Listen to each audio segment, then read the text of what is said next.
Hoje é uma situaçãozinha bem atípica. Hoje se completa um mês de que cheguei na Suíça. Mas eu tô na Alemanha, tô indo na Holanda pegar minhas coisas.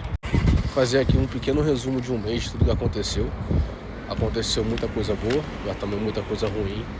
E graças a Deus essas coisas ruins aconteceram, né? Eu converso muito com a Paula sobre o tipo de mentalidade que a gente tem que ter quando a gente vai para um país novo, né?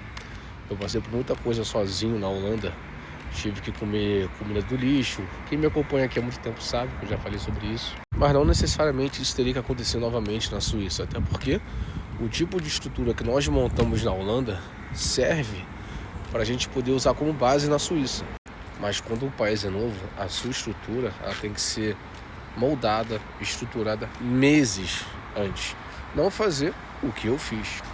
Eu simplesmente vim na Suíça a passeio, entreguei o currículo, já com a intenção de me chamarem para um próximo mês, né? Só que eu vim num sábado, entreguei meu currículo, na terça-feira me ligaram para eu poder já começar a fazer um teste na quinta. E após a quinta-feira era para começar na segunda. Ou seja, era uma decisão extremamente difícil. Eu tinha que sair da Holanda, onde eu já estava estruturado, e vir para a Suíça, onde eu iria começar a me estruturar. Porém, quando você pede demissão de um trabalho, você fica sem seu salário. Então eu iria para outro país com um gap, né?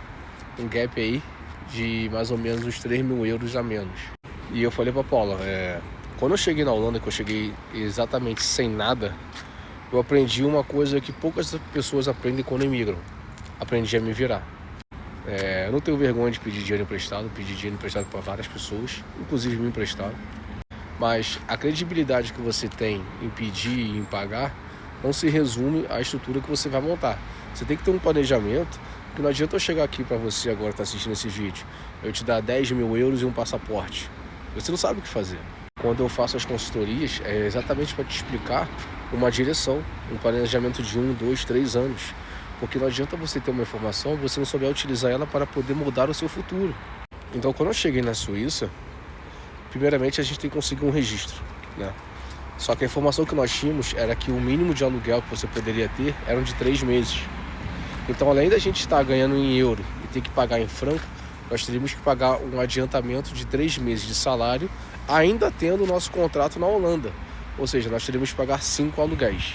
Além do que a Suíça também exige o seu plano de saúde. Então a gente teve que fazer esse investimento no plano de saúde antes mesmo de chegar para poder não pagar uma multa. E aí já começou já o jeito brasileiro de ser. Por quê? Como eu não tinha o dinheiro para poder pagar 3 meses de aluguel, como é que eu iria me registrar? Simples. Fui lá conversar com o supervisor. Eu já até fiz esse vídeo aqui, mas obviamente não falei o que eu falei para o supervisor. Claro que não, né? O mágico nunca conta seus segredos. Consegui o registro com 20 dias de aluguel temporário. E aí que começou a situação que, na minha concepção, eu costumo dizer, né, que fé é um dom, e eu tenho esse dom de ter muita fé. Fé é você acreditar naquilo que você não vê, aí você ter certeza que vai dar certo no final. Então o que aconteceu? Nós fomos comunicados por a gente no grupo de brasileiros, né, fomos avisados de um apartamento que tinha para alugar em Zurique. Nós pegamos o dinheiro emprestado, pagamos esse apartamento e fizemos a mudança e tal. No dia seguinte, quando a gente chegou no apartamento, já voltando do trabalho, tinha um aviso na porta, dizendo que a moradia era inapropriada. Nós comunicamos o pessoal que alugou pra gente e eles disseram que não, que na Suíça tem uma lei que você pode sublocar o apartamento. Mas aí, cada caso é um caso, cada contrato tem seu contrato, né? Até então, permanecemos acreditando nessas pessoas que sublocaram o apartamento pra gente. Até que no segundo dia, o dono do apartamento colocou um outro aviso. Falou, olha, moradia inapropriada e tal, eu tenho que chamar a polícia pra vocês. E a dona do apartamento falou, pode chamar. Eu já nem ligo mesmo, né? Eu era parado o dia inteiro pela polícia lá em reunião.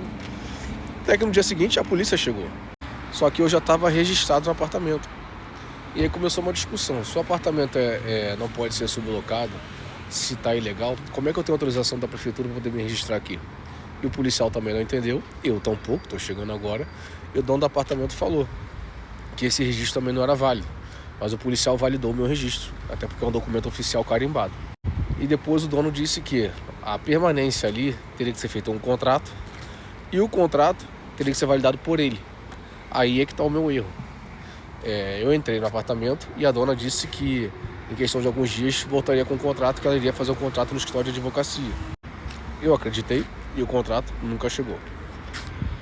A partir daí, o dono deu 2 dias pra gente sair. Eu falei pra Paula, cara, não vamos nos desesperar, que isso pra mim é uma aprovação do que eu tenho que passar para no futuro, quando eu ter meu apartamento em Portugal, que eu tô vendo para poder comprar e sublocar, eu saber lidar com essas situações. Por quê? Porque quando você tá errado, a lei não fica do seu lado. Quando você tá certo, a lei fica do seu lado.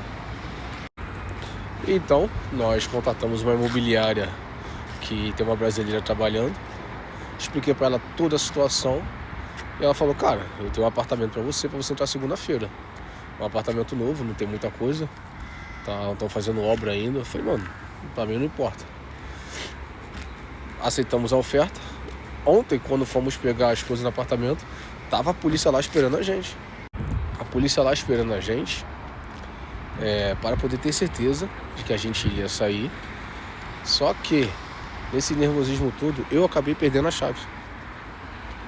Tivemos que chamar um chaveiro. O cara cobrou 560 francos para poder arrombar a porta. Não paguei. Como o dono falou que já iria trocar toda a fechadura, uniu o útil ao agradável, o dono pagou. Graças a Deus. Mas, resumindo essa situação toda desse 1 mês que aconteceu. Quando eu vim pra cá e eu fiquei no apartamento temporário, eu tive que pagar diárias. Ou seja, eu tenho o meu aluguel na Holanda e tive que pagar diárias aqui na Suíça. O que dá 2, 3 aluguéis. E isso sem contar que eu estava sem meu salário da Holanda. Isso tudo que aconteceu, hoje eu entendo que foi extremamente bom. Por quê? Quando as coisas ruins acontecem com a gente, a gente tende a entrar em pânico, tende a chorar. Eu sempre tento tirar as coisas positivas para poder extrair o máximo de positividade e saber como posso dar o próximo passo. Isso tudo que aconteceu fez a gente ganhar 13 dias de moradia grátis. Por quê? Porque eles devolveram o aluguel e o calção. Nós ficamos 13 dias na casa. Quando a gente voltou com esse dinheiro de 13 dias, todos esses dias temporários que eu fiquei nos Airbnb para eu poder conseguir o meu registro, eu ganhei de volta esse dinheiro. Então, por mais que as situações ruins aconteçam e vão acontecer, tem sempre uma coisa positiva para poder ser extraído disso tudo. E você começar em qualquer lugar não é fácil. Pode ser Suíça, pode ser Portugal, Espanha, não interessa. Por quê? Você chegou agora, você não tem credibilidade nenhuma no país, ninguém sabe quem é você. Então, quando você tenta alugar alguma coisa, você tem que literalmente ganhar uma aposta de alguém que acredite em você. Por exemplo, eles pedem sempre o seu crédito, para saber se você tem nome sujo ou não, se você tem dívidas ou não. Quando você explica que você é recém-chegado, você tem 10, 15 dias, o cara fala, irmão, não vou te alugar.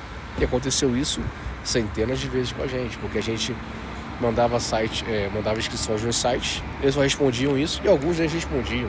Só que muitas pessoas não têm coragem de passar por isso.